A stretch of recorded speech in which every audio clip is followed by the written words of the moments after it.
Hello friends, Kathiawadi કિંજલ્સ કિચનમાં તમારું સ્વાગત છે। તો આજે આપણે બનાવીશું મરચાંનો સંભારો।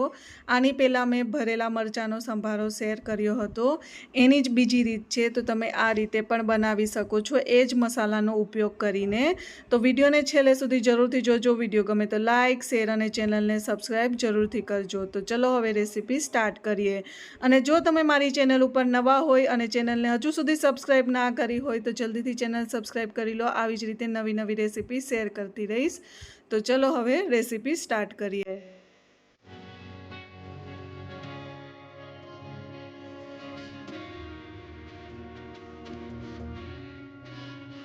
ભરેલા મરચાં માટે જે મરચાં લીધા હતા એ જ મરચાં છે, એને આ રીતે આપણે કટ કરી લીધા છે।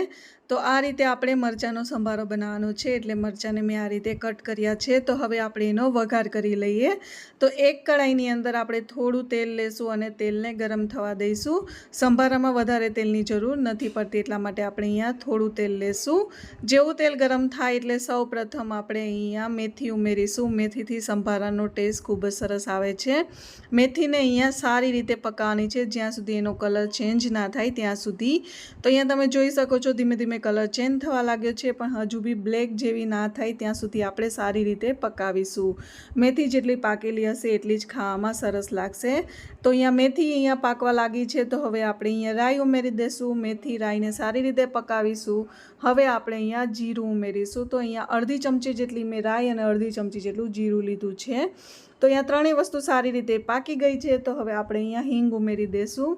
હિંગ ઉમેર્યા પછી અહીંયા આપણે થોડી હળદર ઉમેરીશું। હિંગ અને હળદર ઉમેર્યા પછી ડાયરેક્ટ આપણે મરચાં ઉમેરી દઈશું। મરચાં ઉમેરતી વખતે ધ્યાન રાખવું, કેમ કે તેલમાં મરચાં ઉમેરવાથી મરચાં ઉડે છે, આ રીતે તમે જોઈ શકો છો।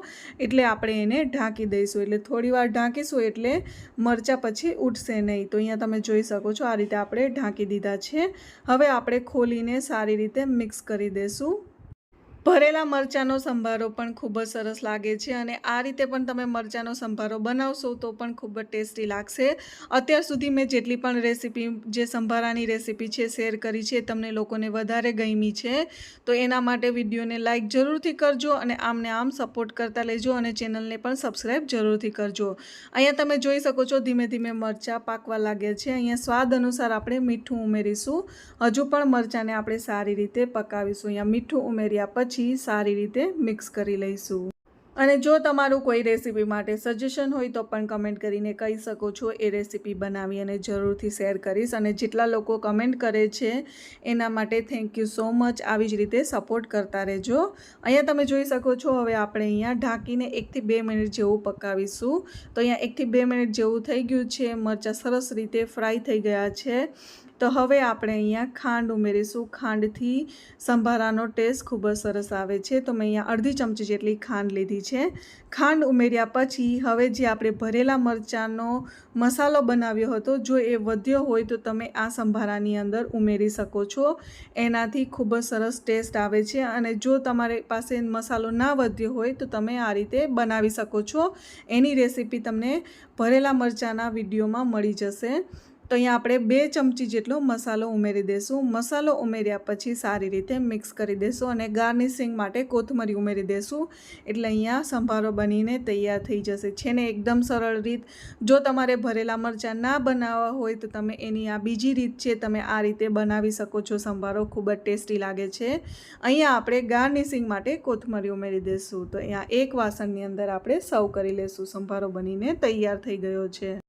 તો અહીંયા તૈયાર છે કાઠિયાવાડી સ્ટાઇલ મરચાંનો સંભારો। છે ને એકદમ સરળ રેસીપી અને ખાવામાં પણ ખૂબ જ ટેસ્ટી લાગે છે। તો એકવાર મારી આ રીતે જરૂરથી રેસીપી બનાવજો। અને તમને મારી રેસીપી કેવી લાગે છે નીચે કમેન્ટ કરીને જરૂરથી કહેજો। તો મળીએ નેક્સ્ટ વિડીયોમાં આવી જ કોઈ નવી રેસીપી સાથે। ત્યાં સુધી બાય।